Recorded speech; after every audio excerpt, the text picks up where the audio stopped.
No one in Maple Grove imagined that a smiling missionary, known to everyone in the church, would be smuggled away in front of 20 children on a frosty Sunday afternoon. The ground still damp from melting snow, and the wind slicing into the faces of those in the courtyard of the small neighborhood Baptist church. 3 hours before this shocking and unbelievable scene, Emma had seen her 9-year-old daughter Lily clinging to her waist, her face wet with tears, crying in utter despair and begging not to get on the bus from the religious camp that everyone considered so safe. The phrase Lily whispered in her mother's ear at that moment, in a low, trembling voice, was like an ice knife going through Emma's chest, and it left a deep fear she had never felt in 41 years of her life. A fear that seemed to warn of a dirty secret hidden behind smiles and verses. At that moment, looking at the smiling missionary Daniel Brooks near the bus, Emma made a silent and definitive decision. She would follow the path of that man to the end of the road if necessary, until she discovered the hidden truth behind that holy camp, even if it cost all the certainty she had about her faith. But to understand how Emma got to this point of breaking with everything she knew, you have to go back a few weeks to a time that still seemed normal, when Maple Grove was just a small, quiet town in Ohio, where the days ran between the corner grocery store, the sound of lawnmowers in the backyards, and the church bell ringing on Sunday mornings. Emma Clark, 41, was a single mother who lived with her daughter in a simple 2-bedroom rented house on a street with old trees and cracked sidewalks, where neighbors greeted each other from the porch and children played on bicycles after school.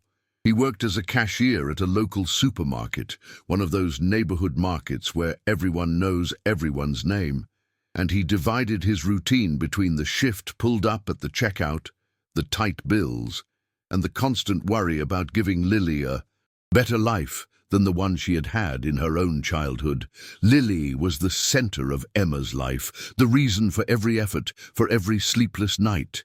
At the age of 9, she was a sweet, shy girl with big, curious brown eyes and hair almost always tied in a simple ponytail, the way her mother knew how to do it.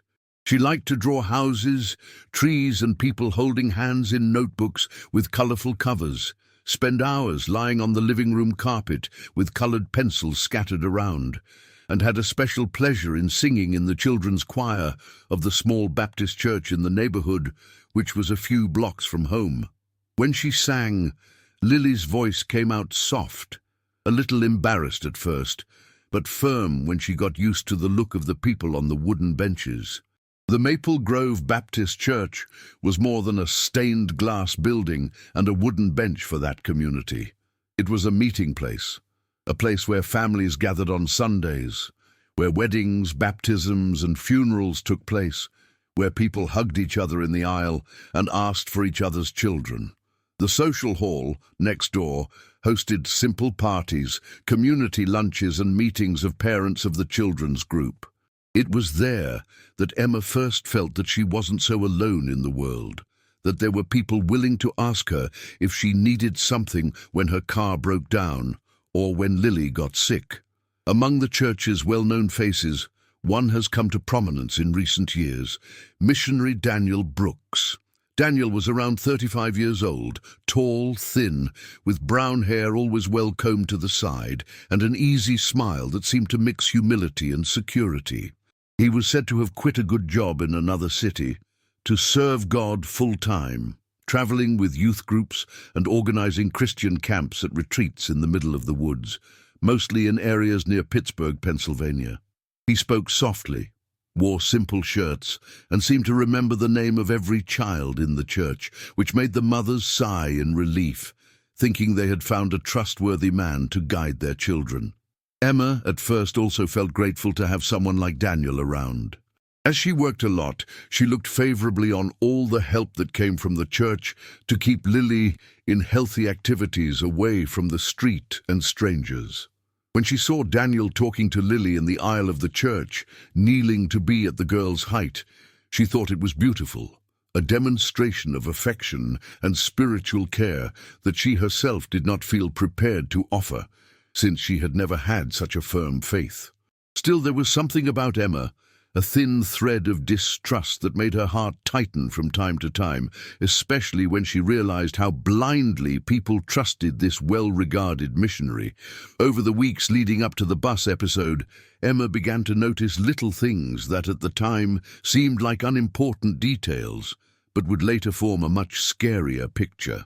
There were loose phrases in conversations, looks that lasted a little longer than they should, invitations to special meetings with the children in the back of the church, always after the parents had already left. Small points that, isolated, could be interpreted as zeal, but that together would gain an overwhelming weight. At this point in the story, it is important that those who watch understand one thing. What happened to Emma could happen to any mother who trusts a place considered safe. Throughout this narrative, you will see how a simple woman, tired of so much work, but completely dedicated to her daughter, was able to see signs that practically everyone around ignored. You will see how seemingly innocent phrases, drawings in notebooks and small gestures were actually pieces of a puzzle that pointed to a truth that no one wanted to admit. And you will understand how, in a few hours, an ordinary mother was forced to choose between pleasing the community or listening to the silent cry of her own heart. Everything began to become clearer in Emma's eyes on a Sunday seemingly like so many others. It was early fall in Maple Grove, the kind of Sunday when the sun appears shy among grey clouds, the ground is covered in dry orange leaves, and the cold wind pours in through the cracks in the windows. In the small kitchen of the rented house, the smell of sweet dough and butter filled the air as Emma prepared waffles on the electric griddle, as she did almost every Sunday, trying to turn that simple morning into something special for her daughter. Lily was in her room, choosing a simple light blue cotton dress to wear to church Sunday school.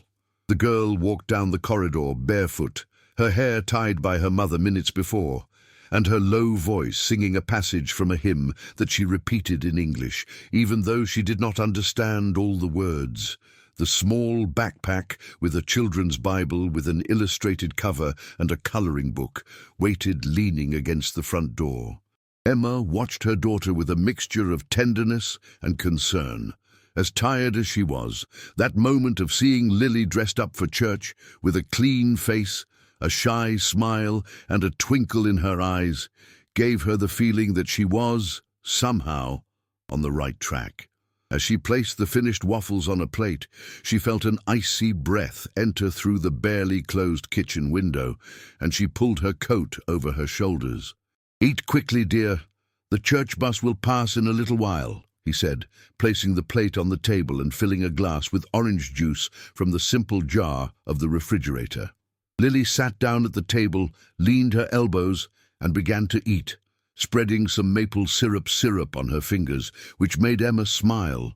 For a few minutes life seemed normal and light. When they finished breakfast, the two put on coats, put on sneakers, and walked to the church, which was 8 blocks away. The row houses along the way, with lawns in front and American flags waving in the cool breeze, made up a common landscape in small towns in the American Midwest.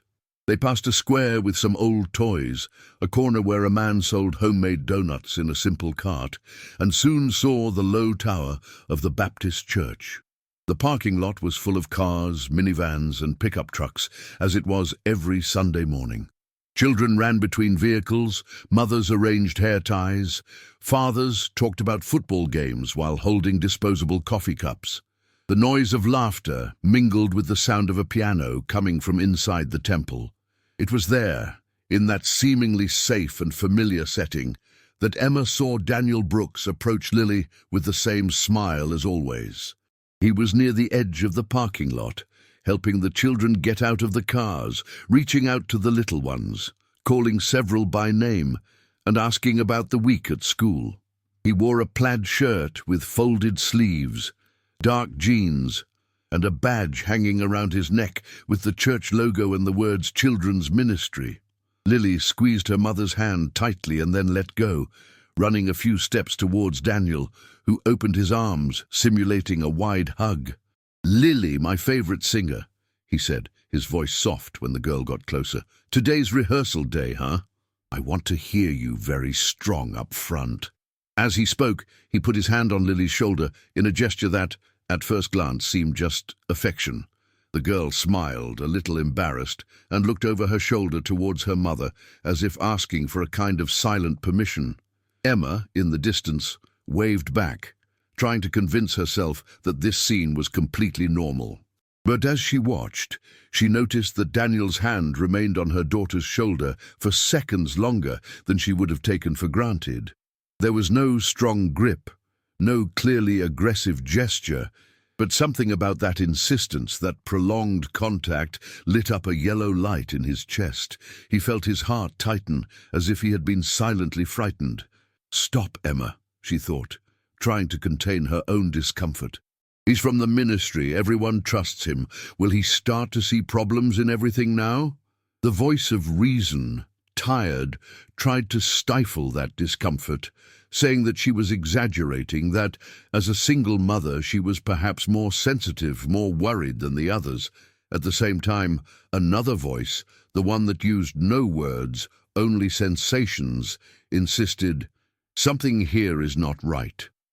Daniel smiled at Emma from afar, raised his free hand in a polite greeting, still with the other on Lily's shoulder.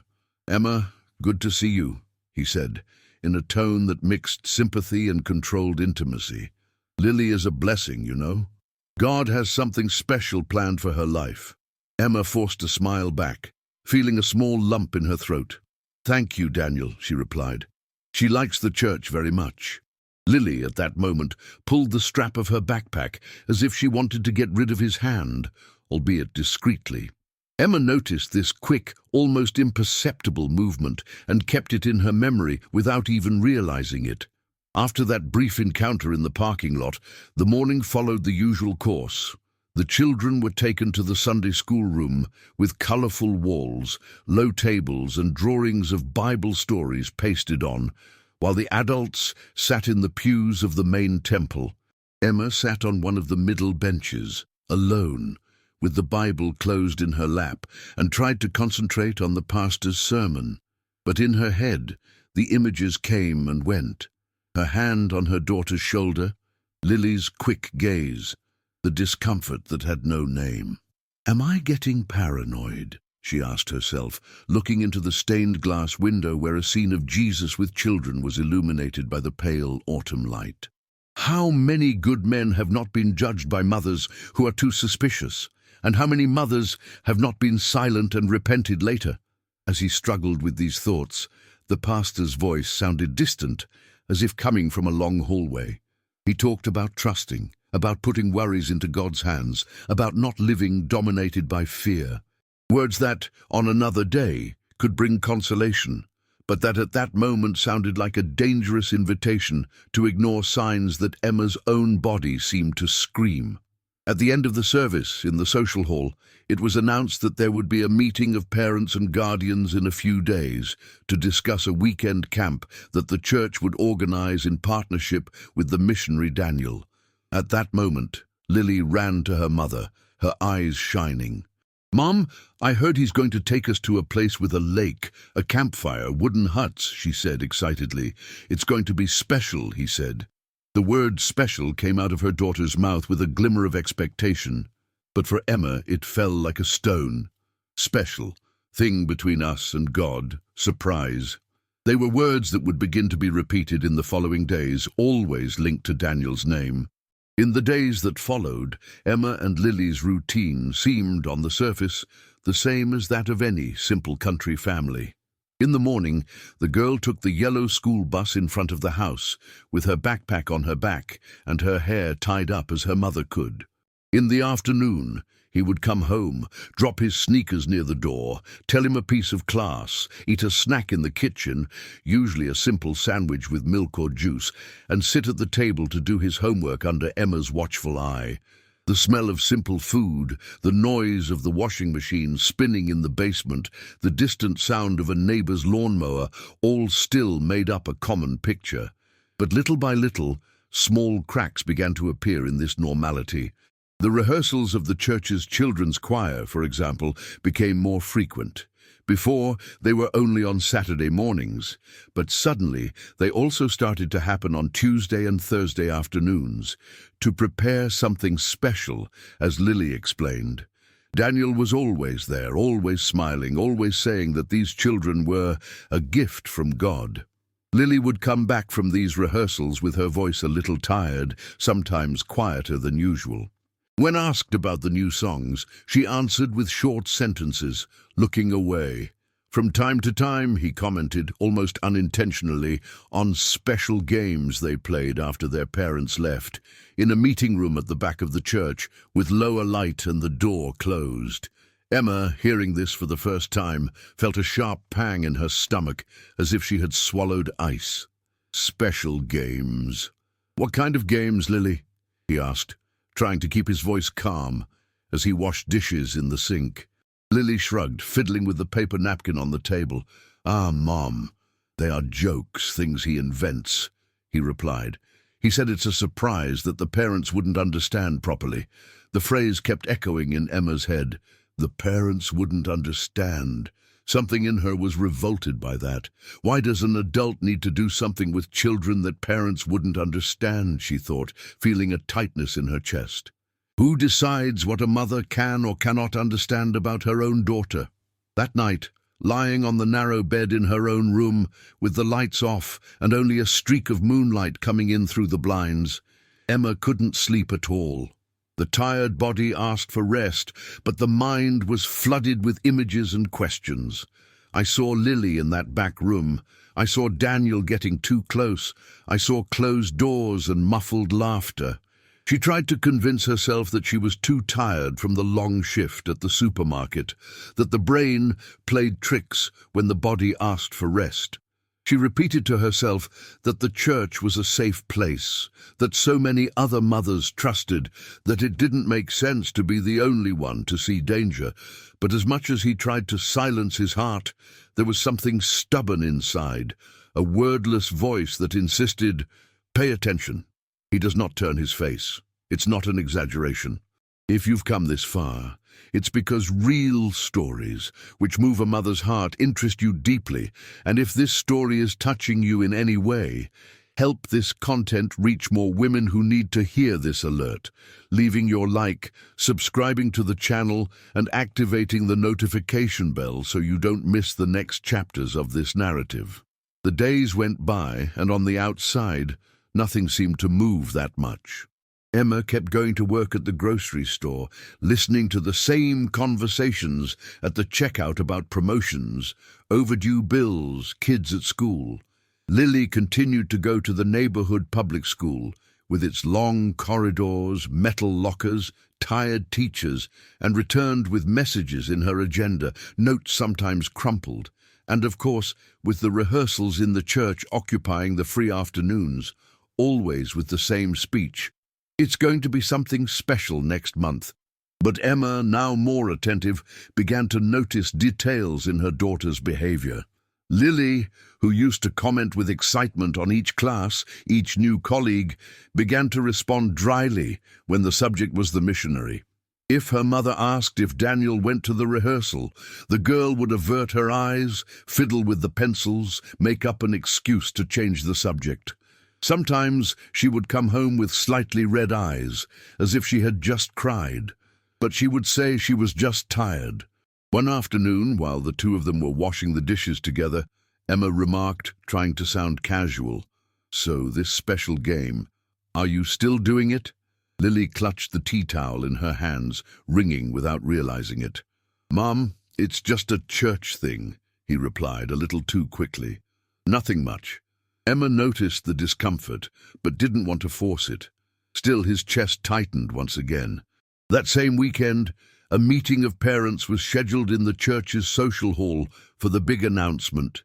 The 3-day camp at a Christian retreat surrounded by forest and lake, 2 hours away.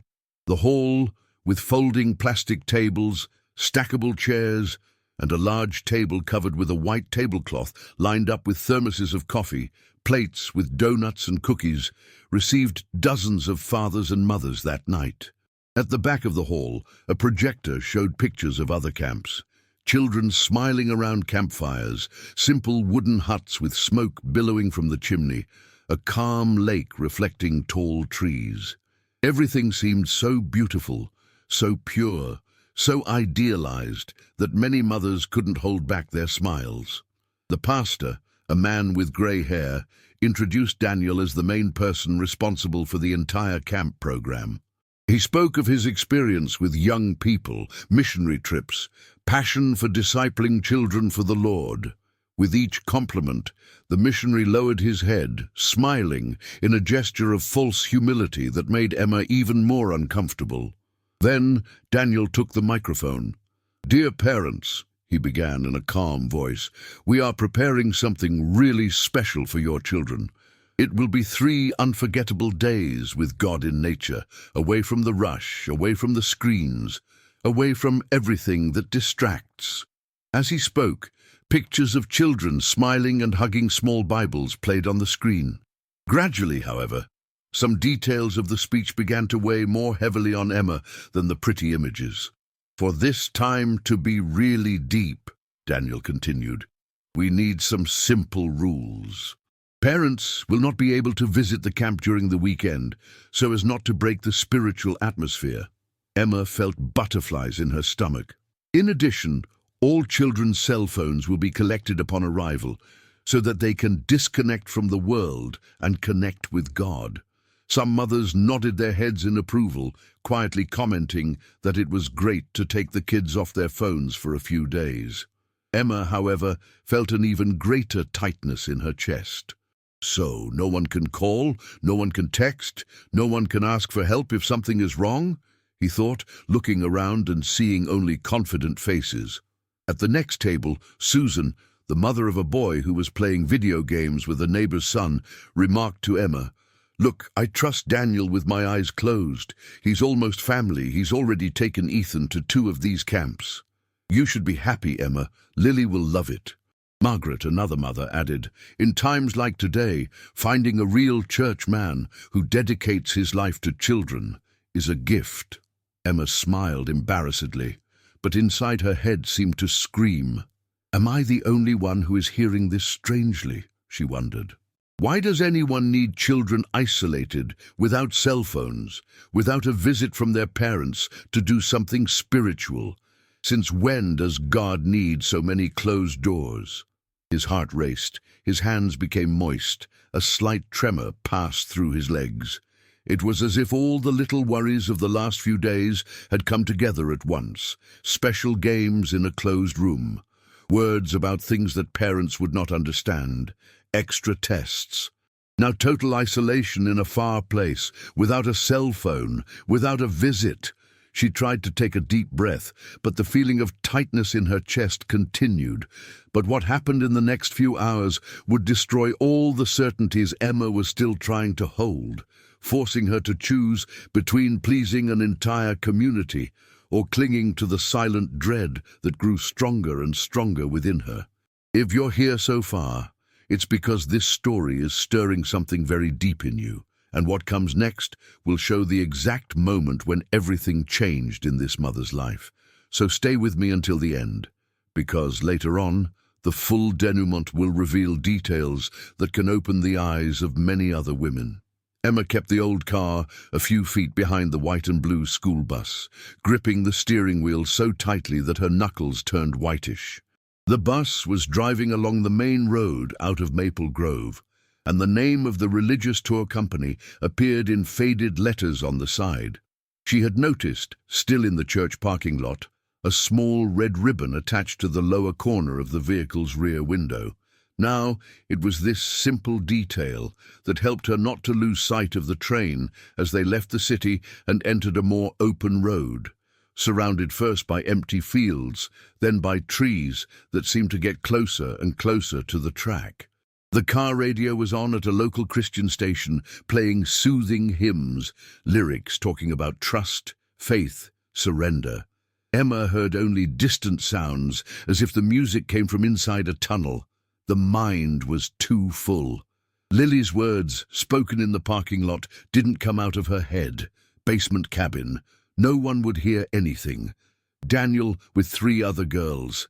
Every time I remembered, I felt a chill rise up my spine. Her stomach seemed to spin, as if she had been startled and would not go away. She kept her distance, making sure that the bus did not realize that it was being followed. She knew Daniel wasn't behind the wheel at that moment, but the mere idea that he could look through the rear window and see her car made her shiver. From time to time, a truck passed between the 2 vehicles, forcing Emma to slow down even further. When this happened, her heart raced, afraid of losing sight of the train. As soon as the truck changed lanes, she accelerated a little, until she saw the red tape on the bus window again. After a few minutes on the wider road, she noticed something that made her chest tighten even more. In the interior rearview mirror, he saw a dark pickup truck with the body covered approaching. The vehicle was not part of the church cars she knew. The truck kept a curious distance, not too close, not too far, as if it were also interested in the train. Emma swallowed. She tried to calm down, telling herself that it could be just another driver, following the same path. Still, the weight of the coincidence did not leave his head. Why basement, he thought, his eyes fixed on the bus ahead. Why wouldn't anyone hear anything? What kind of missionary says that to a child and thinks everything is fine? The questions came in sequence, almost without commas, running over each other inside the tired mind. At the same time, a part of her was still trying to argue. Maybe Lily had got it wrong. Maybe it was just a weird way of talking about a nocturnal game, some kind of biblical theater in a closed hut, something like that. But every time she tried to soften, the memory of her daughters crying in the parking lot came back whole, heavy, absolute. The road began to change again. The open fields gave way to a more wooded area. Tall trees, mostly pines, lined both sides of the narrow lane. The sky, which was previously half open, became darker with heavy clouds gathering. A light mist began to form above the asphalt, giving the landscape an even more isolated air.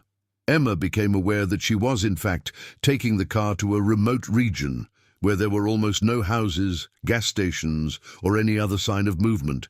If something happened there, it would not be easy to call for quick help. She looked at the dashboard.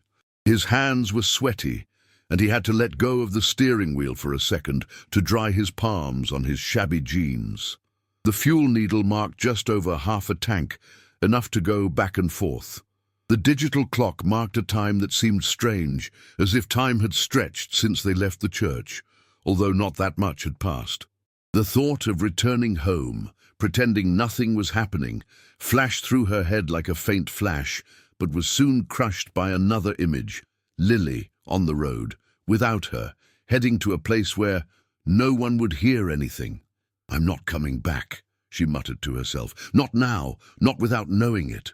Suddenly, the bus slowed down. Emma slammed on the brakes carefully, keeping her distance. Ahead, the main road gave way to a less paved entrance, with a stretch of broken asphalt and then a continuation of dirt. On the right, an old wooden sign appeared, with almost erased white letters, which could still read Grace Hill's Retreat. The sign was a little crooked, as if it had been hit by some distracted pickup truck as it entered.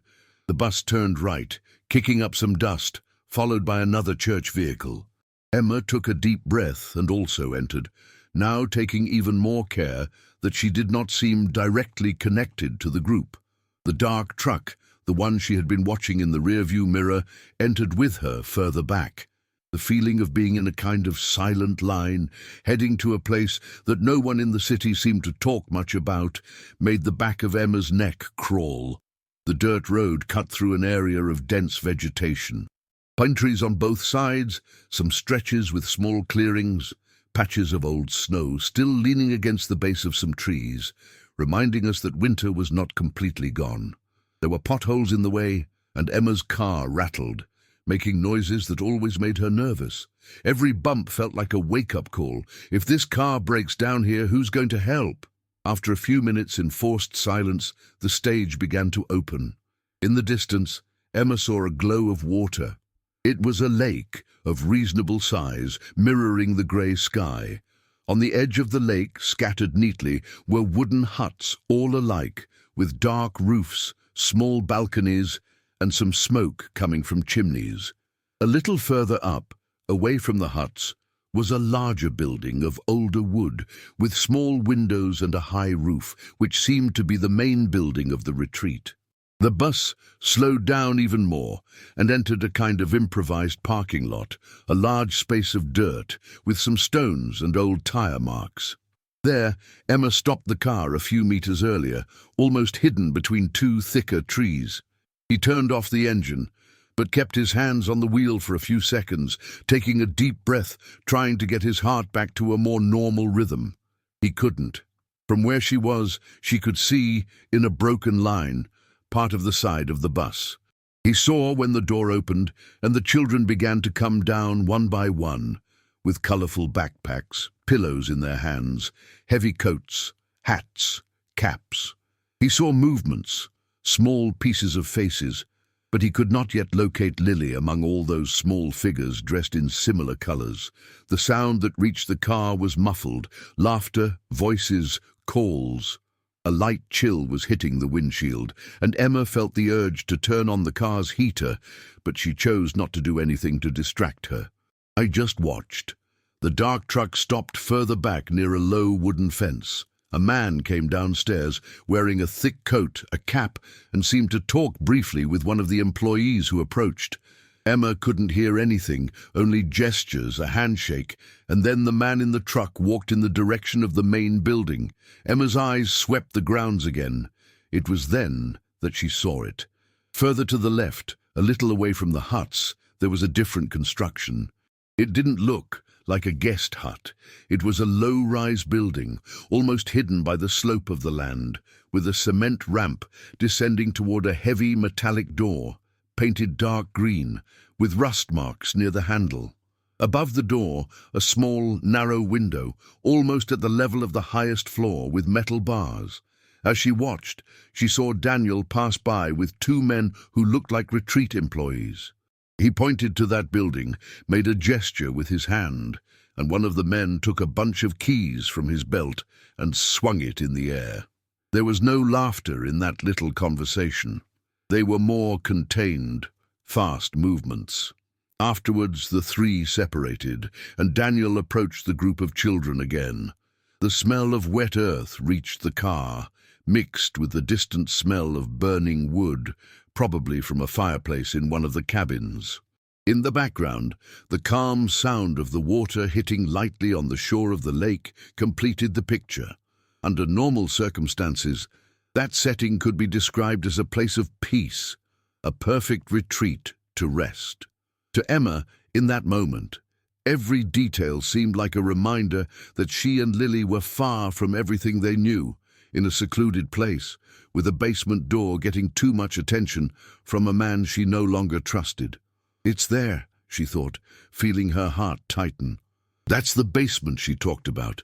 It is this place that he uses. It's that place where no one would hear anything. The thought was accompanied by an almost physical urge to run out, open that door, and get Lily out of there immediately. But Emma knew that if she acted impulsively at that moment, with no one around, without any proof, she ran the risk of being pushed away, discredited, considered crazy, in a place where all the rules seemed to be in Daniel's hands. And if they sent her away, what would happen to her daughter? Her mind began to do quick calculations. I needed to see more, understand the routine, knowing where the children went to sleep, in which huts, what the times were. She needed to think of a way to be around without being noticed, at least for a few hours. He became aware that he had not told anyone that he had followed the bus.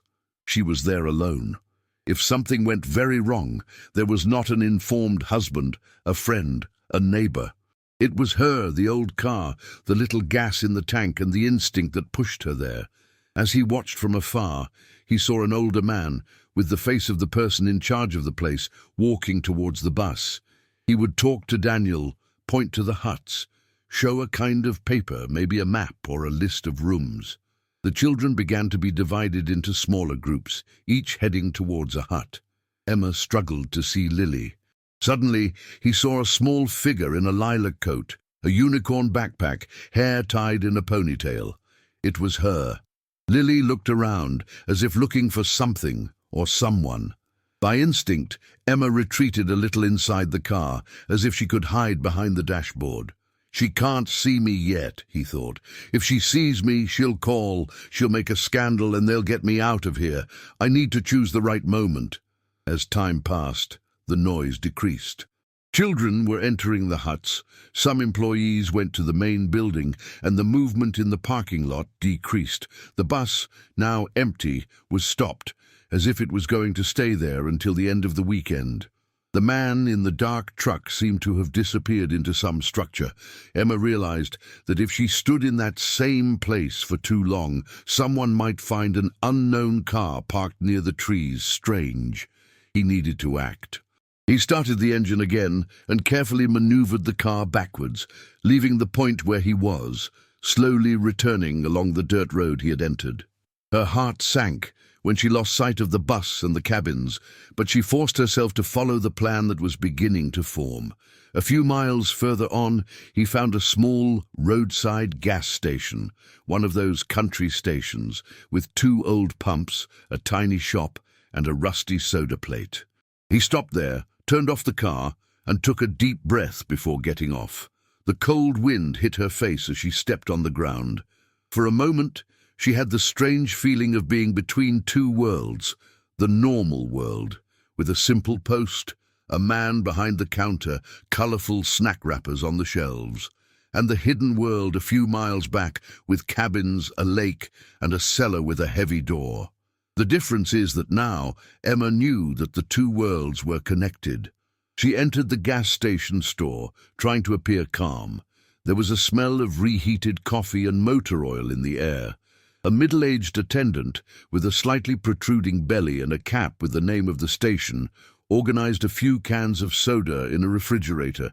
Emma grabbed a large cup of coffee from the thermal and went to the cashier. The man smiled automatically. "Hard day?" he asked, seeing her tense face and dark circles. "A little," Emma replied, trying to bring up some subject that would lead her to the information she needed. "I'm getting to know the region. That retreat by the lake. It's Grace Hills, isn't it?" The man nodded, passing the value of the coffee at the register. "That's right, Grace Hills Retreat. It's about 10 minutes from here if you follow that dirt road." He made a vague gesture with his head. "Are more people coming there today?" Emma pretended to be curious, but without a big deal. "Yes, it seems so. I saw some buses coming in there.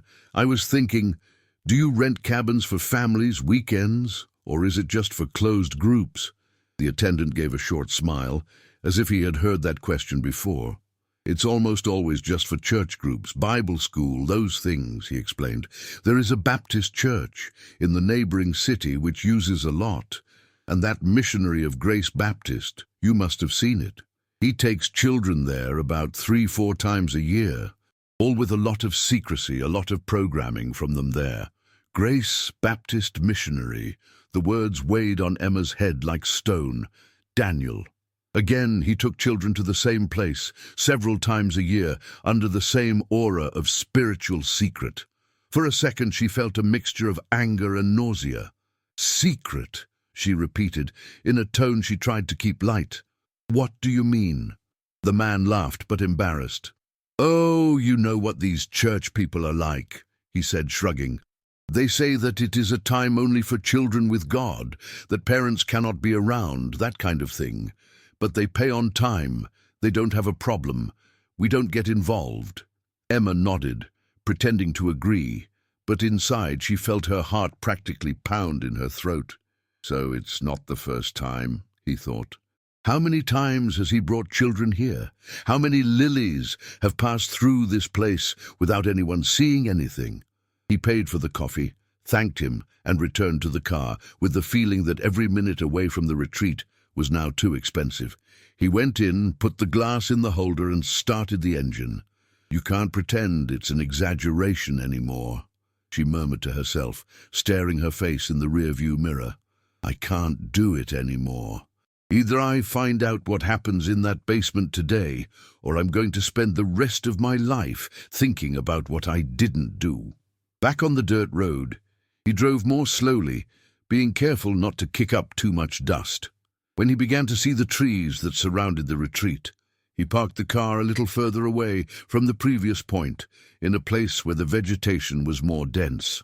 This time, he lined up the car so that it looked to those looking from afar just a lost vehicle looking for an exit or a cell phone antenna. He turned off the engine again and was silent for a few seconds, only listening to the distant sound of the wind passing through the treetops. Breathing was faster. The chest rose and fell at a short pace. His head throbbed. There was no one there to say what was right or wrong. She had only two paths before her: return home, trust that it was all in her head, or follow through to the end and face what she found. There was no turning back. With the car hidden, Emma got out, closed the door carefully, and began to walk along the edge of the dirt road, advancing to a point where she could see part of the open field where the huts and the main building were. He couldn't get too close. It would be noticed. So he chose a higher point, behind some trees, from where he could see the entire camp as a picture. The time in the retreat seemed to follow a rhythm of its own. Downstairs, children circulated among the huts. Some employees seemed to organize suitcases, others carried boxes. In the centermost field, on the side of a large stone circle, she imagined that in the evening they would make a bonfire. In the background, the lake remained silent, dark, reflecting the cloudy sky. Emma's eyes, however, always turned in the same direction, the basement building with the cement ramp and the heavy door. For much of the afternoon the place was closed, with no apparent movement. This in itself made her uneasy. What kind of space needed to be so isolated in a children's camp? At one point, as the sun began to dip further into the horizon, tinting the sky a mournful orange hue, Emma saw Daniel approach the basement ramp alone. He looked around, as if making sure no one was around, and got off. Shortly after, the green door opened, and he entered. The door was pulled from the inside, but it did not close completely. It was just leaning against it, in an almost invisible, minimal crack. Minutes later, some faint lights came on in that part of the building. Small, narrow windows, almost at earth level, showed a yellow glow. The sight sent a strong shiver down Emma's spine.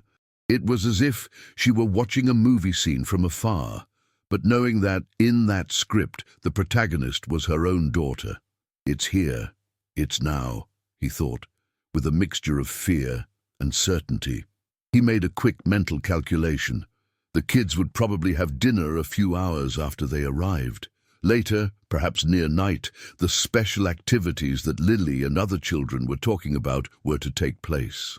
Daniel's behavior, the light in the basement at dusk, everything pointed to that. Emma leaned her back against one of the trees, letting the trunk help support her tired body. The smell of damp earth rose, mixed with the faint scent of pine coming from the forest. The air felt colder, time slower. She knew the feeling of expecting something bad to happen, that kind of silence before the storm that makes the whole body prepare for the worst. Am I ready? She asked herself. Am I really prepared to see what might be going on down there? For a second, he wished that it was all just a big misunderstanding, that when he opened that door, he would find only children in a prayer circle, singing hymns and reading biblical texts. She imagined the shame she would feel if she accused a man unfairly. He imagined the reproachful look of the other mothers, the shocked pastor, Lily herself confused. But it was enough to remember his daughter's face in that parking lot, the wide eyes, the trembling body, the words, "No one would hear anything," leaving in fear, for any remnant of doubt to dissipate. If it's innocent, the better, she thought firmly. Better to be embarrassed than to risk my daughter's life. But if it is not, the thought was suspended. There was no word that could fit to complete. The sky grew darker, until night fell completely over Grace Hills. Downstairs, a large fire was lit in the stone circle. Emma saw children gathering around the flames, some sitting on wooden logs, others on makeshift benches. The glow of the fire made shadows dance across the huts and the lawn. She pulled her coat over her body, tightening it tightly to her chest, and continued watching from the dim light of the trees. The cold seemed to enter the sleeves to the bone, but the heat of worry made my hands sweaty nonetheless. The watch on her wrist was somewhere close to 9 o'clock at night, when what she feared most, and at the same time most wanted to see, began to happen. She saw Daniel get up from the edge of the fire and move away from the larger group. She walked towards the children, looked around as if to exchange a word, and then called with a discreet gesture of her hand, "4 girls." Emma opened her eyes a little wider, trying to identify the faces. 1, 2, 3. And then she saw Lily getting up from the trunk where she was sitting, dropping the marshmallow stuck on a stick, walking behind it. The 4 girls clustered near Daniel. He spoke softly, almost in a whisper, and pointed away from the fire. One of the girls hesitated, took a step back, but he put a firm hand on her back, pushing gently, as if encouraging, and the little girl lowered her head, overcome by the gesture. The others followed. The scene seemed to play out in slow motion for Emma. She watched the group walk away from the campfire, skirt a darker area of the field, and take the path of the cement ramp that led to the basement. The lantern that Daniel carried in his right hand lit up, cutting through the darkness with a narrow beam of yellowish light. Emma's blood boiled. Her legs began to shake in a way she couldn't control. The hand that held the trunk of the tree became cold and hot at the same time. A constant noise, as if it were a drum, seemed to fill his ears. It was his own heart beating too fast. "He will take it. He's taking it. She's going with him. My daughter is going with him," she repeated without sound, with only her lips moving. It was clear now. It wasn't just a chance encounter. It was not an open activity. There were no other adults. There were no other boys. There were 4 girls. Only 4.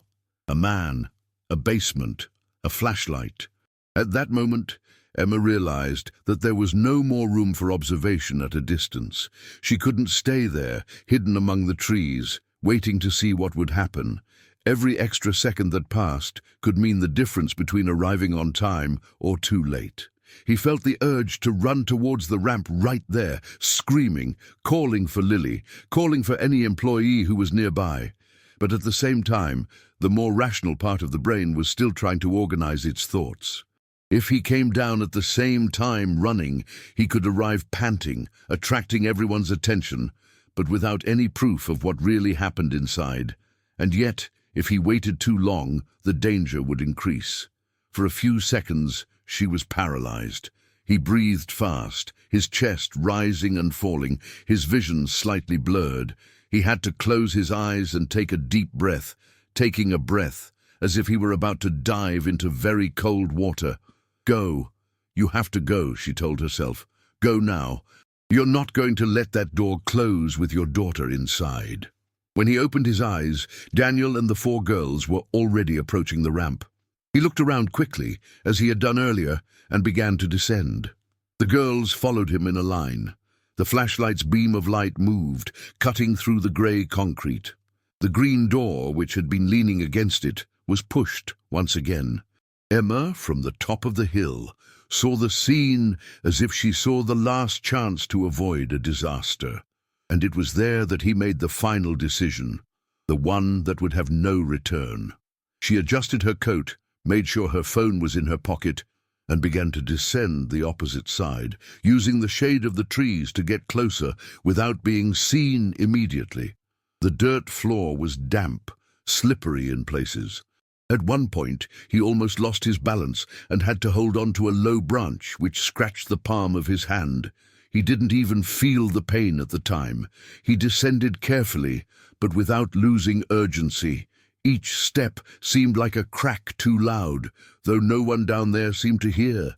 When he reached a closer point, he could hear in the distance the sound of the campfire, some laughter from the children who remained in the central field. Between it and the basement was a stretch of dimly lit lawn. Outside the ramp, I could no longer see Daniel or the girls. The heavy door was leaning against it as before. From the small, narrow window came a faint, yellow glow. Emma smelled the damp smell of concrete, old wood, and a faint metallic odor that was hard to identify. His hands trembled. His heart was beating so hard that it seemed to echo in his own head. Suddenly, all the courage she felt seemed small in front of that door. "If I open it and it's nothing," he thought for a moment. "What if I open it up and everyone looks at me like I've gone crazy?" Soon after, another image imposed itself. Lily, crying on the bus, saying she didn't want to sleep in the basement hut, talking about no one hears anything. The mother who decides not to open this door lives with this echo forever. There is no more what if. I'll see. I need to see it. He looked around one last time. No one. No employee in sight. The campfire was far away. There was no pastor. There were no other mothers. He was alone. But for the first time, this only did not seem to be a weakness. It felt like responsibility. Until then, everything in Emma's life had been about fighting alone for Lily. The nights awake with a child's fever, the bills to pay, the absent father, the curious neighbors. Now, the struggle took on a different face. A face with a children's ministry badge and a soft smile.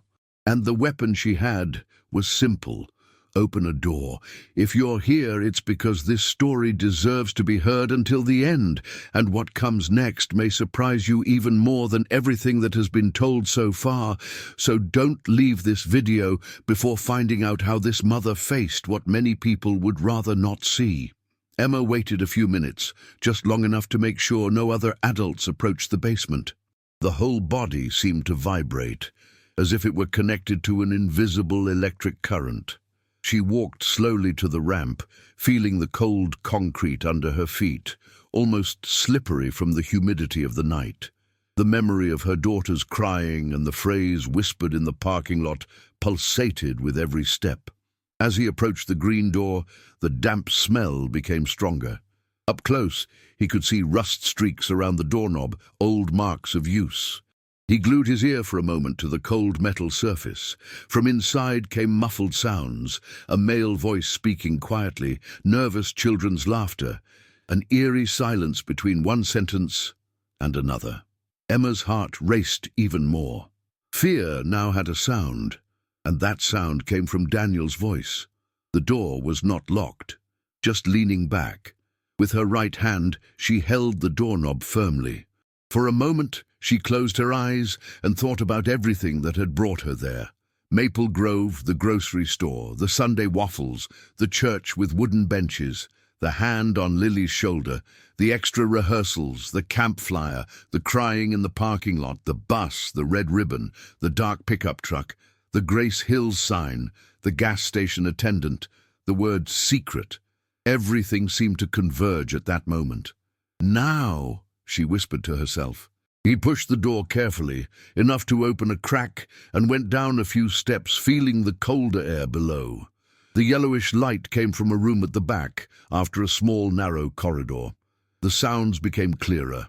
A forced prayer, an overly sweet speech, and a phrase that made Emma's stomach turn for good. "Nothing that happens here needs to be told to the parents," Daniel's voice could be heard saying, "because they would not understand God's special love for the chosen ones." Emma's legs turned to jelly. The body wanted to go back, run away, but something stronger pushed her forward. She advanced a few more steps until the room revealed itself ahead. It was a rectangular space with a low ceiling. The walls were covered with verses written on colorful posters, as if someone had used markers to leave this spiritual environment. On the floor, right in the center, there was a large mattress covered by a light sheet. Near one of the walls, a simple wooden table displayed an open folder with organized sheets of paper and a transparent plastic box with several pen drives labeled. In one corner, barely disguised, Two small cameras, mounted on tripods, pointed at the mattress. Daniel was kneeling before the girls, who also knelt in a circle with their eyes closed, hands together, as if in prayer. Lily stood between them, her face pale, her jaw tense, her fingers intertwined so tightly that the knots turned white. Emma saw her daughter take a deep breath, as if she wanted to believe that everything was fine, but something in her body showed otherwise. For a second the world was silent. The scene seemed frozen. The yellowish light, the posters on the wall, the sheet on the mattress, the cameras, Daniel's voice. All together, it created an image that seemed to come out of a nightmare. Then Emma's body reacted before the mind. The voice came out of her, tearing through the air. "Lily!" The scream echoed through the basement, cutting through any sacred atmosphere that Daniel was trying to create. The girls opened their eyes at the same time, some getting such a fright that they almost fell backwards. Lily turned her head toward the door, her eyes wide, her mouth opening in a sound that didn't come out immediately. For an instant, the gaze of mother and daughter met in the middle of that suffocating space. Daniel turned around too, startled. His face, which always appeared calm and smiling outside, was pale, tense, as if it had been caught in the middle of something that was not part of any official program. One of his feet moved instinctively, pushing with his heel one of the camera tripods, trying to take it out of focus. With the other leg, he tried to cover part of the briefcase on the table. Emma went down the last few steps at once, feeling her body vibrate with anger, fear, disgust, all mixed together. The image of Lily kneeling there was like fire thrown into a powder keg. He advanced to his daughter, reached out, and pulled Lily behind him, positioning himself between her and Daniel. She felt the girl's small and trembling body touch her back. Emma's hands trembled so much that they could hardly stay open. Her eyes swept the room again, now faster, recording every detail. The mattress, the sheet, the cameras, the pen drives in the box, the open notebook with lists of names and dates. Proofs, he thought, amid the chaos. This is proof. This is real. It's not paranoia. It is not an exaggeration. It's here. It's in front of me. Daniel tried to regain his posture, as if he wanted to control the damage. "Emma," she began, raising her hands in a supposedly peaceful gesture. "You don't understand. We are doing spiritual work.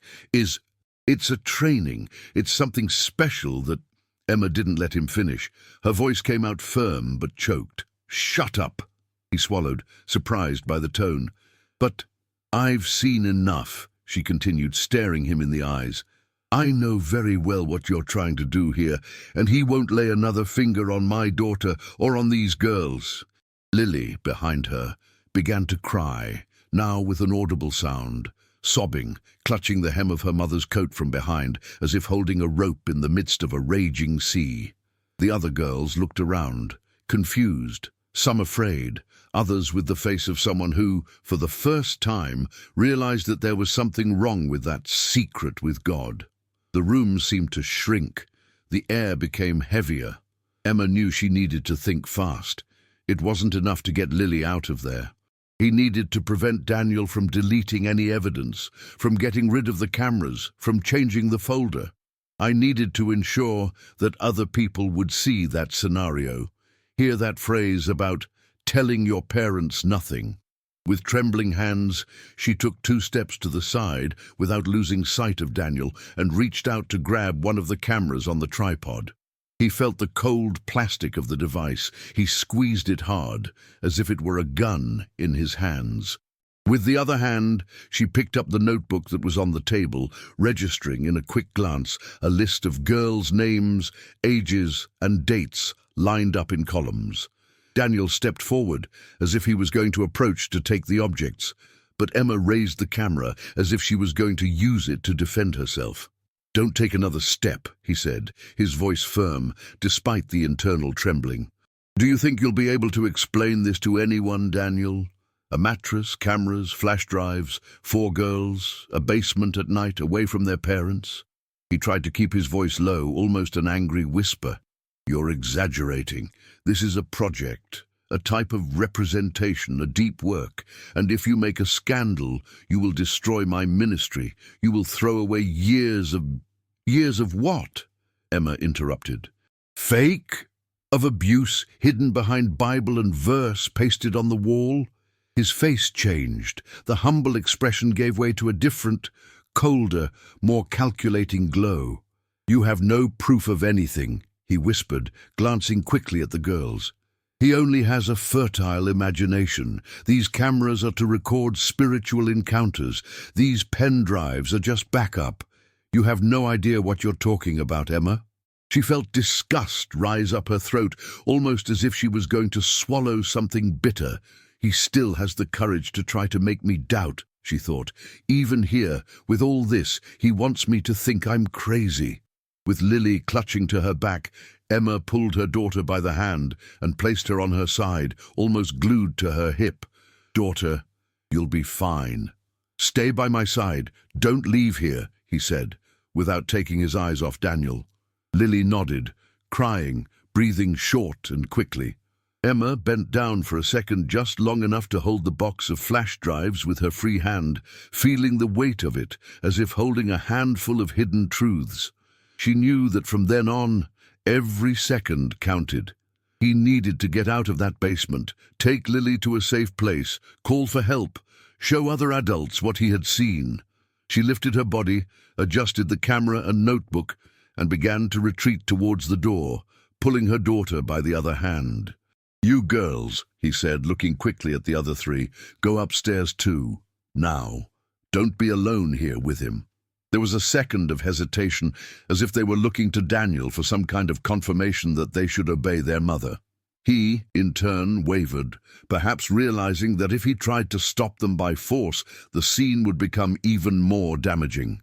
He ended up taking a step back, his eyes passing quickly through the cameras, the briefcase, the box. Emma took advantage of the loophole. He climbed the first steps, feeling his legs heavy and at the same time ready to run.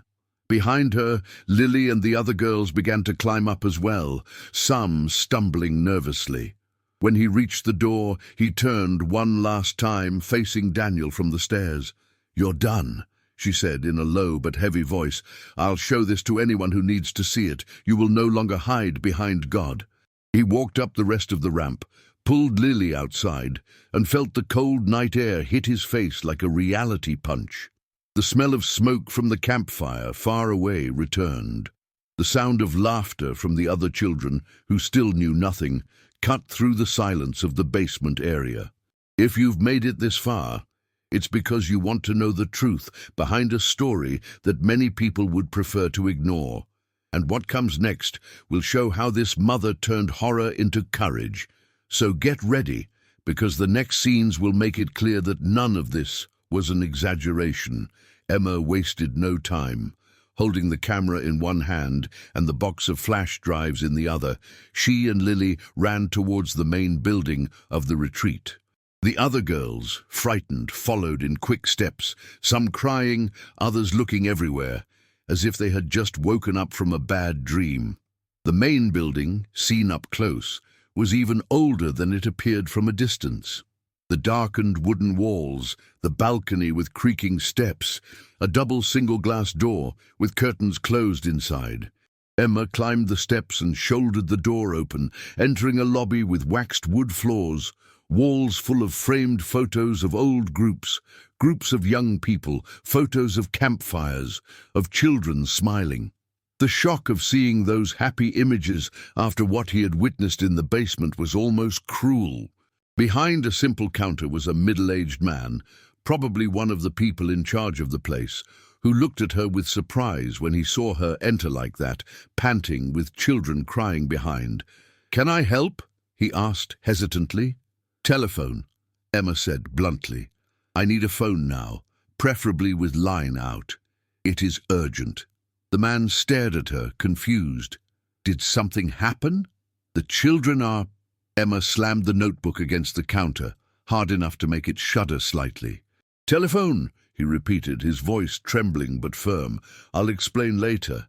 Now I need to call the county emergency number." Maybe it was the tone, maybe it was the tears in the girl's eyes, maybe the very panicked expression on her face. The fact is that the man did not argue. He pointed to a device fixed to the wall, behind the counter. Emma went around the furniture, took the device with one hand, resting the camera and the box of pen drives on the counter with the other. His fingers trembled so much that they almost got the numbers wrong, but after an attempt, he heard the sound of the call. The emergency attendant answered with a trained voice, asking the name, location, nature of the occurrence. Emma had to take 2 deep breaths before she could put into words what she had just seen. Her heart still seemed to be pounding in her throat, but she knew that from then on, every detail she told would matter. "My name is Emma Clark," she began, her voice breaking as Lily clung to the hem of her coat. "I'm at the Grace Hills retreat near Maple Grove. A missionary brought children to a church camp. I found my daughter and other girls in a basement with cameras, mattress, pen drives. He was asking them to promise not to tell their parents. I have the camera. I have the notebook with the names. I need you to come. Now." The attendant asked quick questions about how many children were in the place, if the man still had access to them, if there was any sign of physical violence. Emma answered what she knew, what she had seen, what she had heard. He couldn't tell if anyone had ever been hurt, but he knew with every part of his body that the intention there was anything but pure. As he spoke, the person in charge of the retreat became paler and paler, his eyes moving from the camera to the box of flash drives, from the notebook to her face. He didn't exactly seem complicit. He seemed like someone who had never asked himself too many questions. "The police are on their way," the attendant said at last. "Stay in a safe place. Don't confront the man alone if you can help it. Protect children." Emma agreed, although she knew that in practice she had already done exactly the opposite. She confronted, entered, descended, shouted, but now there was no room for regret. He hung up the phone, took a deep breath, and looked around. Gradually, other adults approached the lobby, some cabin volunteers who had heard the girl's cries and her tone of voice as they entered. A younger couple with simple clothes asked what was going on. A lady with her hair tied in a bun put her hand to her mouth when she saw Lily clinging to her mother, red eyes trembling.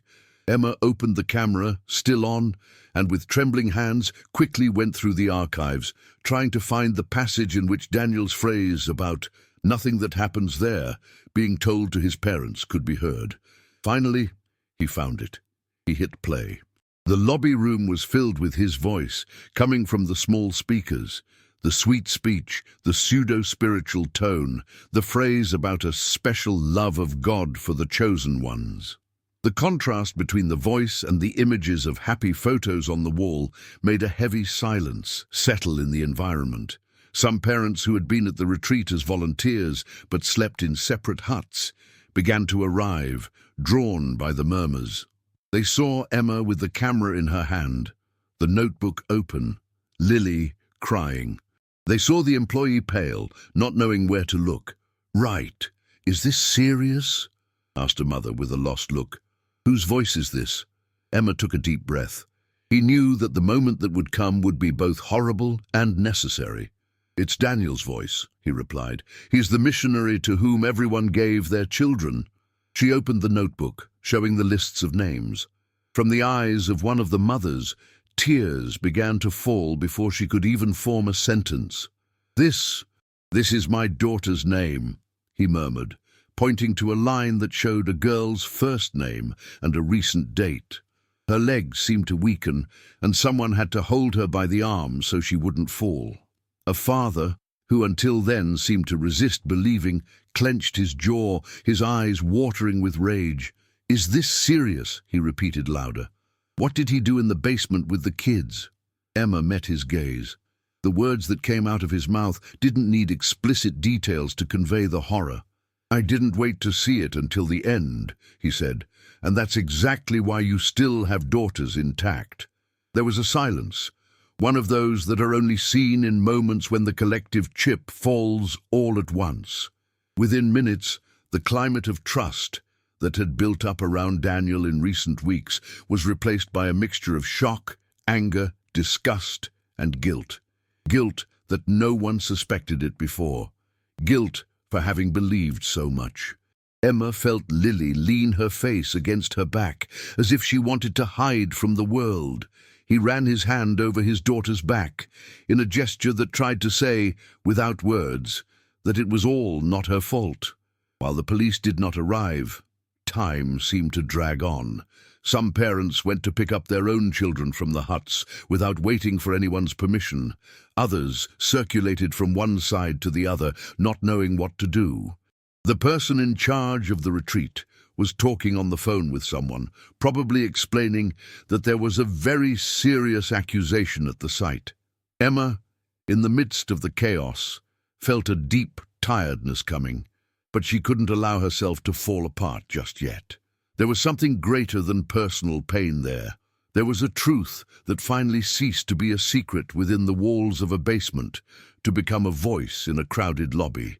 Before we continue, help bring real stories like Emma and Lily's to women who also need to learn to trust their gut. If you want to be part of this protection mission, don't forget to like this video, subscribe to the channel, and activate the bell, because that's how this message goes further and further. The time between Emma's 911 call and the arrival of the vehicles seemed to last a lifetime, but in fact it was less than 30 minutes.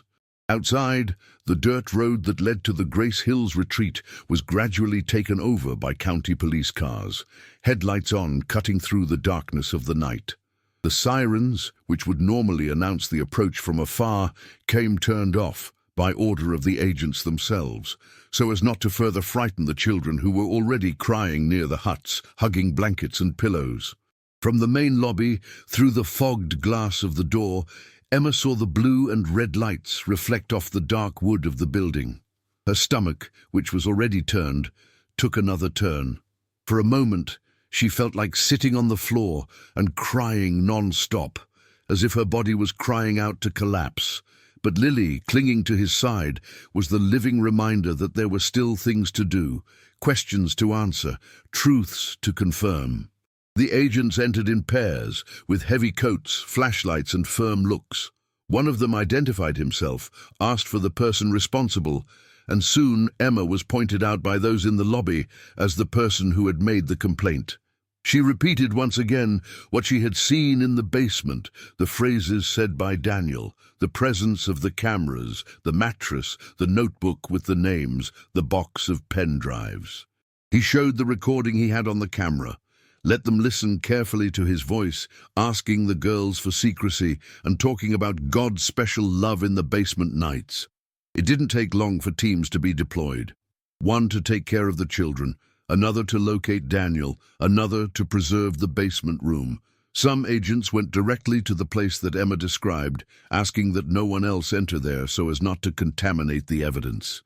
Others began to walk the grounds, asking volunteers and guardians if they knew where the missionary was. At first, no one could tell. "He must be in the huts," someone suggested. "Maybe I'm praying with the boys somewhere else," ventured another. But as the minutes passed and Daniel didn't appear, the feeling in the air changed. It was no longer just a misunderstanding to be clarified.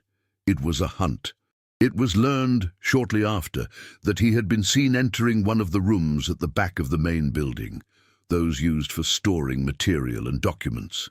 When the agents tried to open the door, they met resistance. Someone had locked it inside.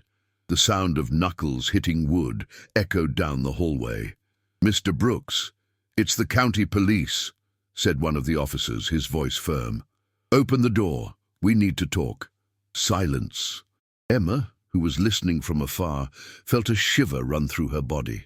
The image of Daniel, locked in a room, trying perhaps to find a way to erase evidence, fled through her head.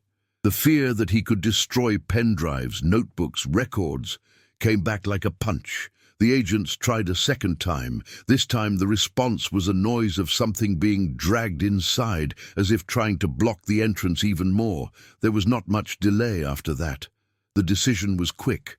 One of the officers stepped back a few steps, picked up momentum, and broke down the door with his shoulder. The wood gave way with a bang, which made some children in the lobby cry louder. Emma hugged Lily tightly, covering her daughter's ears for a moment. Unable to stop looking in the direction of the hallway, Daniel was found inside, trying to open a narrow window that led to the back of the building, throwing things into a backpack that seemed to have been hastily prepared. Papers, maybe some smaller equipment you couldn't see properly. When they saw him, the agents pointed flashlights, ordered him to raise his hands. He hesitated, shook his head, began to say that it was all a mistake, that they would destroy a job of years because of a hysterical mother. The words no longer had weight. In a few seconds, he was restrained, immobilized, and handcuffed.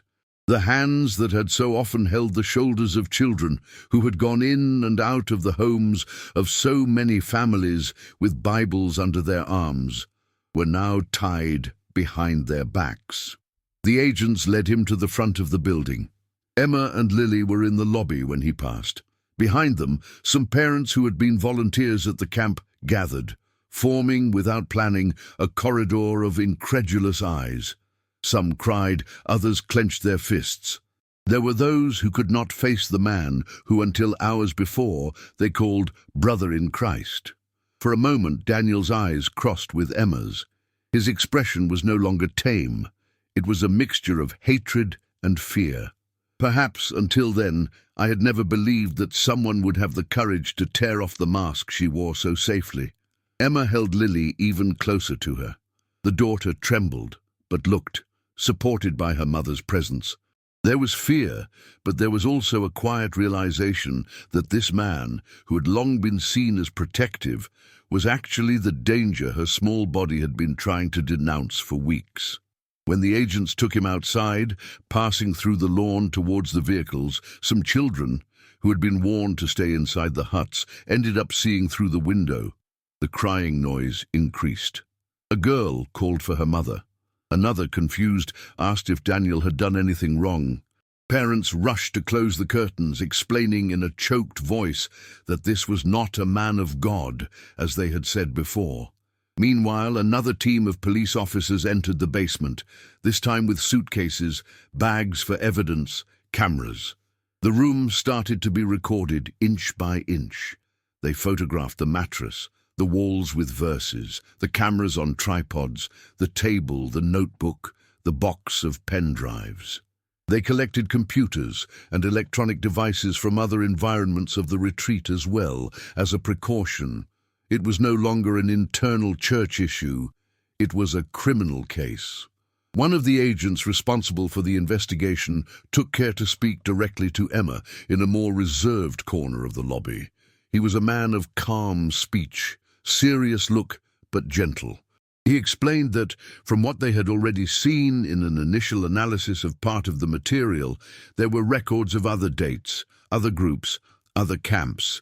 Pen drives with labels from previous years, names of other churches, cities in other states. This indicated a painful possibility. What Emma had prevented that night with Lily was not an isolated episode. It was almost certainly part of a pattern repeated over the years, with other children, in other retreats. "It may be that the courage you had today," said the agent, looking at Emma with respect, "didn't just save your daughter. It may have interrupted something that had been happening for a long time." Emma felt her legs grow weak. If he hadn't had his back against a wall, he might have slid to the floor. The mind tried for a second to grasp the extent of it. Other girls, in other places, perhaps without someone who had followed the bus, without a mother who had decided to open the door. He hugged Lily so tightly that the girl even gave a small sigh, but she didn't complain. He leaned his face against his daughter's hair, smelling the familiar smell of children's shampoo mixed with the sweat of fear from that night. A mixture of relief and pain ran through his chest. Relief to have arrived on time, pain for the simple fact that something like this was necessary. She knew then that this scene would be forever etched in her memory, The police cars on the dirt road, the figure of Daniel in handcuffs being placed in the patrol car, the colored lights reflected in the lake, the cold wind cutting his face, Lily's hand clinging to hers. It was not a wound that would fade over time, but as strange as it sounded to say, there was a kind of victory there. It wasn't the victory anyone would want to have, the kind that comes with a party or fireworks. It was a quiet, bitter but real victory. A man who hid behind verses and smiles now had to answer to the law. And a mother who until yesterday doubted her own sanity because she was the only one to see danger, had her intuition validated in front of an entire community. A few hours later, when the police had already taken control of the place, arranged temporary accommodations for those who needed to spend the night, and reported the incident to higher authorities, Emma was finally able to leave the main building for a while and breathe in the cold air outside. The sky was dark, the stars hidden behind the clouds. The lake, in the distance, looked like a black mirror. The huts were quieter, with very little light coming out of the windows, as children tried to fall asleep, clinging to their parents. Lily was tired. The heavy eyelids, the drooping shoulders. Still, she was reluctant to move an inch away from her mother. Emma sat with her on a hard wooden bench on the balcony of the main building. He pulled his daughter into his arms, as he did when she was younger, and the girl curled up there, fitting her head to her mother's chest. "It's over, my love," Emma whispered, stroking the girl's hair. "It's over. You are safe now, I promise." Lily took a deep breath, gave a small sob. "I was afraid to tell you, Mom," she said, in a low voice. "I thought no one would believe me. He said that his parents would think it was an exaggeration, that it was just a thing of God, that I shouldn't spoil it." Emma's heart almost broke in half when she heard this. "And you were right to be afraid," he replied with all the firmness he could muster. "It was never, never your fault. I will always believe in you, always. You were very brave today." Lily closed her eyes, letting the tears out, but this time with them came something different. There was pain, of course, but there was also a relief that was beginning to find space. That night, for Emma, also changed the meaning of many things. A word like instinct, which was sometimes treated as exaggeration, became a treasure. She understood in practice that existing as a mother in a world where so many take advantage of trust does require a certain stubbornness. It requires asking again, looking more closely, opening doors that everyone tells you to leave closed. The next day in the morning, a different bus was arranged to take the families back to their cities. The camp was evacuated under the watchful eye of the authorities. No one left Grace Hills unseen without having their name noted. The feeling that something heavy had finally come out of the shadow hung in the air. Back in the simple neighborhood in Ohio, life didn't immediately return to normal. How could he? The rented house on the street with old trees greeted Emma and Lily with a different silence. It was no longer just the place to make waffles on Sundays, store school bags, and watch simple TV shows in the evenings. Now it was also the place where one breathed after extreme danger, where one learned to trust one's own ground again. For the first few days, Lily had trouble sleeping. She woke up in the middle of the night, frightened by any louder noise, such as the garbage truck passing by on the street or a branch scraping the window. With each start, Emma would run into her daughter's room, sit on the edge of the bed, take her hand, and stay there, sometimes until dawn, repeating quietly that everything was fine, that the door was locked, that no one else was going to take her anywhere without her mother knowing. In the first few weeks, Emma looked for a child therapy clinic in the city. It was not an easy search. It required phone calls, explanations, some courage to tell, even if in a summarized way, what had happened. They found a therapist who attended to children in a bright room, with walls covered with rainbow drawings, little houses, families holding hands. In the first sessions, Lily hardly spoke. She kept fiddling with dolls, scribbling papers, looking from time to time at Emma, who was waiting for her sitting on plastic chairs in the corner of the room. Over time, however, he began to put some fears into words. She said she was afraid that someday no one would believe her again. She said she felt strange when she remembered Daniel's voice saying that it was special. The therapist explained calmly that feeling fear after something like this was normal, that the body and mind took a while to understand that the danger had already passed.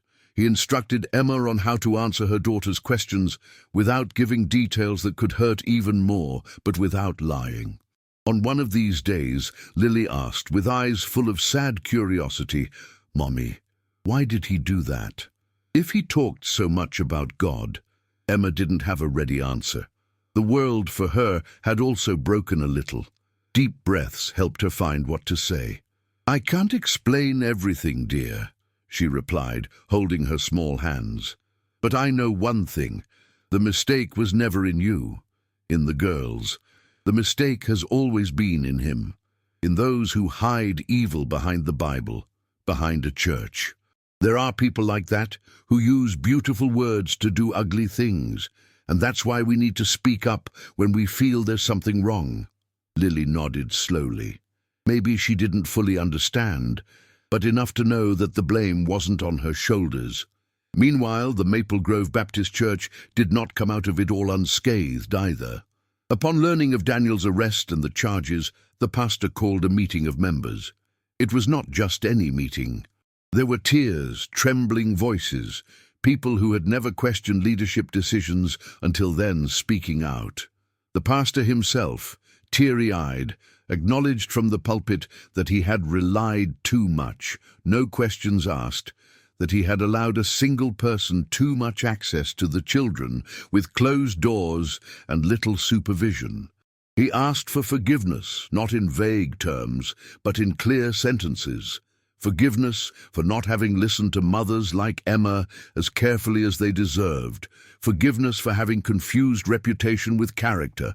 Forgiveness for any time you have discouraged someone from following their instinct because it went against the harmony of the church. Practical changes began to be implemented. It was decided that from that moment on, no activities with children would be done with only one responsible adult. There would always be at least 2 people present. Room doors had to remain open, or if for some reason they needed to be closed, they had to have visible windows, and any parent could enter at any time, without prior notice. Attendance lists have been made transparent.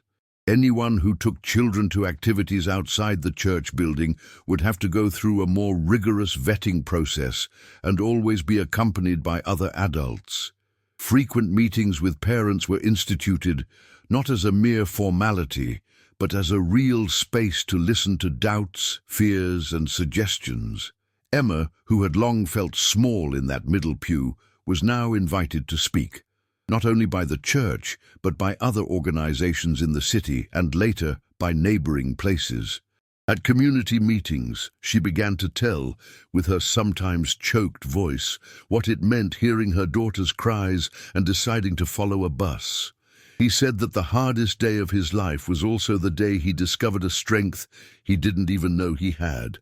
Other mothers approached her at the end of these lines, some with tears in their eyes, others shaking hands with gratitude. Many said similar things. "I thought it was just something in my head when my son said he was afraid of someone. I felt exaggerated, dramatic, and I let it go. You helped me understand that I'm not crazy." The legacy of that night in Grace Hills, little by little, took shape. It was not a legacy of resentment alone, although the pain never completely disappeared. It was a legacy of protection, of warning, of shared courage. The stories of mothers who, inspired by Emma's attitude, decided to ask more, to open doors, to insist on answers, began to appear here and there, like small lights on in places that were previously in the shadows. 1, 2, 3 years later, the local newspapers reported Daniel's conviction. The investigations, fed by the pen drives and documents collected that night, discovered other cases, other camping trips, other children in similar situations. The process was long, full of hearings, painful testimonies, but the result brought something that, even if it did not erase the past, helped to put the weight of responsibility on the right shoulders. He was sentenced to many years in prison, with no chance of resuming the life of a dear missionary elsewhere. For Emma, the sentence did not return the dawn of dread, nor did it erase the sound of the basement door creaking in her memory. But he brought a comforting certainty. That man, at least, would not have the opportunity to repeat what he had been doing, protecting himself behind new pulpits, new churches, new retreats. Other children, whom she wouldn't even know by name, would be safe from him. Meanwhile, Lily continued to grow. Therapy, school, new friends, some invisible scars that appeared, for example, in the way he was suspicious of adults who got too close. Emma, instead of trying to erase these suspicions completely, helped her daughter transform them into a healthy kind of caregiving. He didn't want Lily to live in fear of everything, but he also never wanted her to silence inner voices in the name of education or blind obedience. There were heavier days, of course, on birthdays, end-of-year dates, times when the church family gathered, memories came to the surface. Sometimes Lily had bad dreams, and Emma would sit back on the edge of the bed, as in the first few months, holding her hand until sleep returned. Other times, however, there was a new lightness. Different songs in church, games supervised with much more care, laughter without guilt. That night, when the bus pulled out of the church parking lot and took Lily crying into the woods, Emma thought her heart would never go back to the place. The image of the vehicle driving away, with the daughter looking out the window and the missionary smiling near the door, seemed impossible to be normalized one day. He thought there that he would carry that grip forever, without rest. Today, when she remembers every detail of that long road, the smell of wet earth near the lake and the heavy basement door, she feels a shiver that still runs through her entire body. It's true.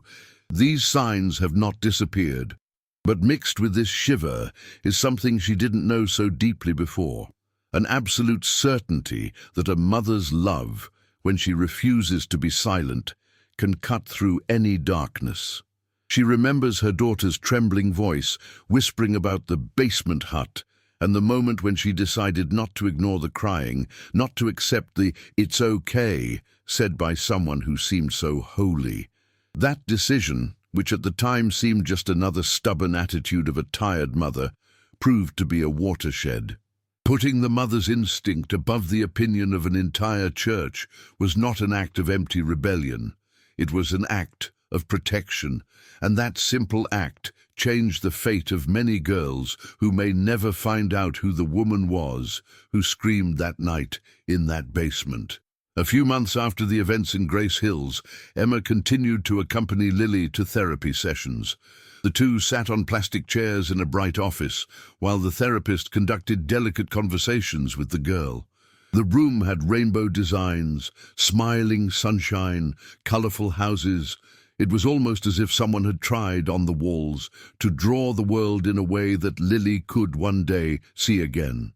The girl still had nightmares from time to time. She was still frightened by noises in the window.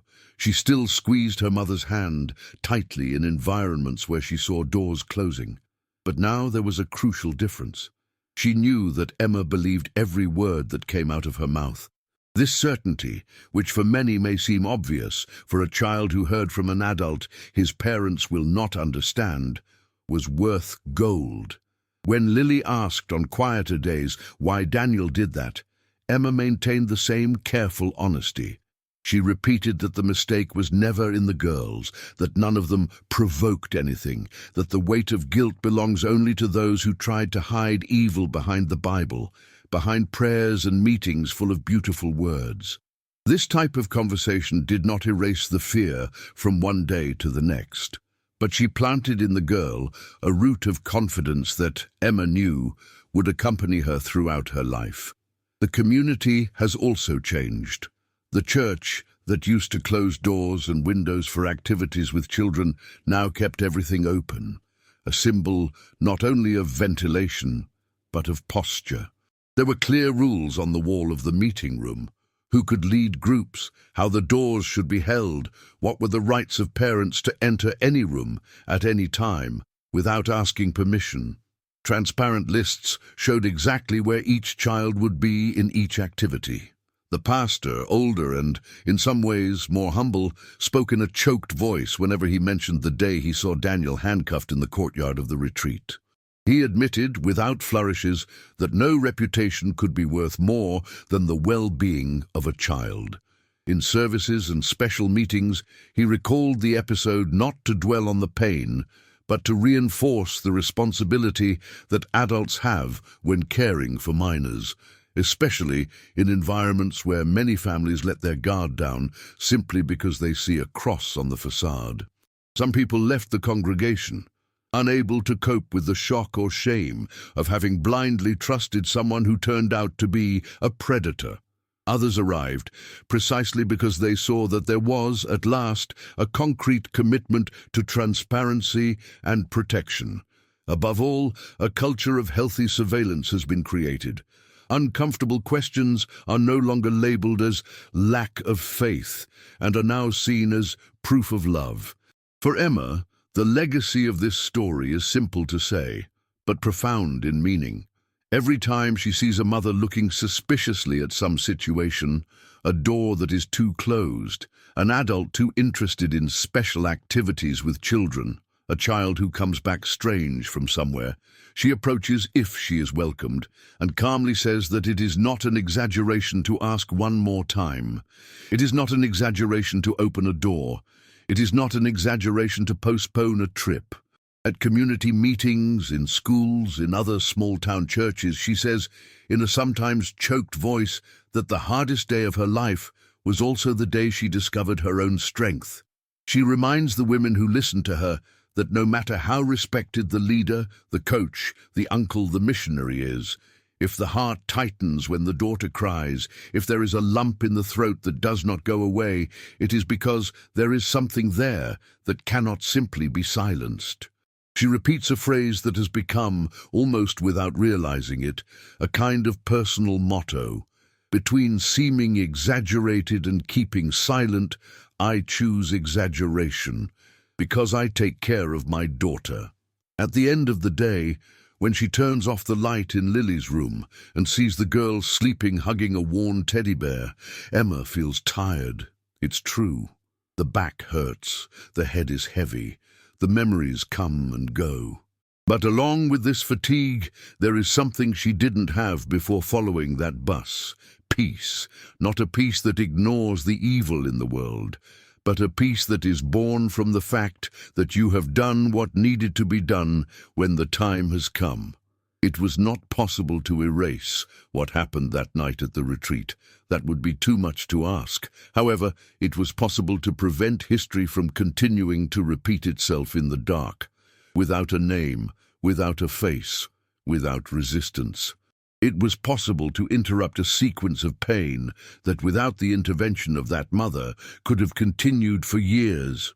And as long as there are mothers willing to follow a bus on the road, face a basement with their hearts in their hands, and raise their voices in the face of any authority when they feel that something is wrong, many children will continue to come home, whole, in the arms of those who will never give up on them. Don't leave now. If this story has moved you, the next step in this journey is to continue listening to stories that remind us of the strength of maternal instinct and the importance of protection. Take the next step by watching the next video on our channel, which will appear here on your screen. In it, we will continue to discover stories that touch the heart and open the eyes to what really matters. A big hug, and see you in the next exciting story.